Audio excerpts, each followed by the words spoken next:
वो हम लोग जानते हैं। सौभाग्यशाली है कि हम लोग इकट्ठे हुए, मुगलों अंग्रेजों को भगाया, लेकिन मुगलों अंग्रेजों ने अपना एजेंट यहाँ छोड़ गए, कांग्रेस का रूप चोला डाल दिया।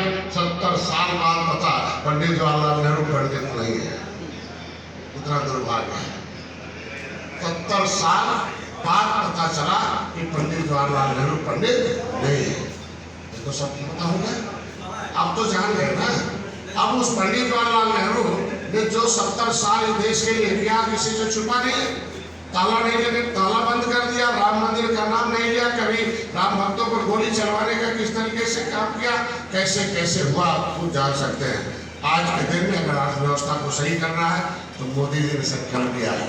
ये अभिभावक कैसा चाहिए, तलवार और तोप वाले तो हटा दिया, ये बेईमान अभिभावक हो गए संविधान के सहारे। संविधान के सहारे अभिभावक हो गए और संविधान पर कब्जा करके ये देश का सोना खजाना लूट कर, मोदी ने ही कहा ना कि जो लूट के ले गए हैं वो लेटोरों को हटाना है और देश का पैसा, गरीबों का पैसा गरीबों के दरवाजे पर पहुंचाना है। यही भारतीय जनता पार्टी का क्रिया है। आज के दिन में भैया मैं तो नहीं कहूँगा कि 70 साल में पहली बार अभिभावक हुए। मोदी जी सुबह से शाम तक रोज पढ़ाते हैं, कुछ करते नहीं है। उनका भाषण क्या है, सच्चाई क्या है, अच्छाई क्या है, क्या पिछली सरकार ने किया, हम क्या कर रहे हैं और क्या करेंगे। देश को फिर से विश्व गुरु बना रहे हैं मोदी जी, इसलिए हमें बटन दबाना जरूरी है। भारत की पहचान फिर बनाना जरूरी है, फिर भारतीय संस्कृति को घर घर स्थापित करना जरूरी है, इसलिए कमेंट बटन दबाना जरूरी है। प्रवीण जी नहीं लड़ रहे हैं, मोदी जी नहीं लड़ रहे हैं, ये भारतीय जनता पार्टी का कमल चुनाव चल रहा है, विचारधारा चुनाव चल रहा है। इसलिए विचारधारा पर चलना होगा और लोगों को चलाना होगा और चुपचाप कविनंदन को जिता कर दिल्ली में ले जाना होगा। पहचान हम देंगे, हम बताएंगे, हम बताते हैं कौन क्या है। उस समय का है, अंकुर जी बैठे हैं, ये इन लोगों ने मेहनत किया था, वादा किया था, अनिल त्रिपाठी बैठे हैं।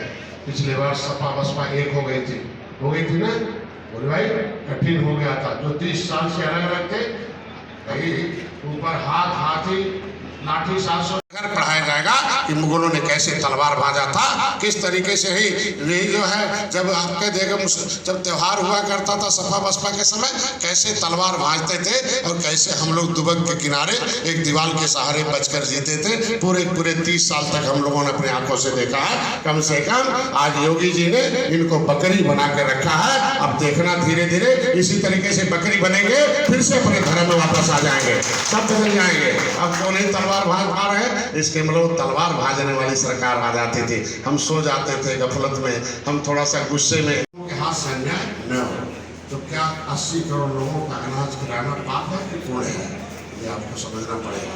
आज के दिन में डॉक्टर था 23 साल तक, इतने गरीब आते थे, बड़े रोग होते थे, क्या बड़े अस्पताल में रोग ठीक होगा, वो तड़पते हुए घर उड़ते हुए चले जाते थे, अपने दिल के टुकड़े को तड़पते हुए मरते देखते थे। लेकिन धन्य हो भारतीय जनता पार्टी के लोग, आज कमल चुनाव चिन्ह पर आज के दिन में भारतीय जनता पार्टी के कार्यकर्ता पढ़े लिखे बुद्धिजीवी लोग आए, आज के दिन में इन पैमानों को सत्ता से हटाया और एक सरकार बनाया और गरीबों को इलाज कराने के लिए व्यवस्था करके दिखाया। और कोई आदमी तड़पते नहीं बचता, कोई बच गया तो हमारे और सांसद और विधायक के लेकर पर मुख्यमंत्री का इलाज हो जाता है। आज के दिन में ये व्यवस्था हम लोगों की, आप इलाज करा रहे हैं।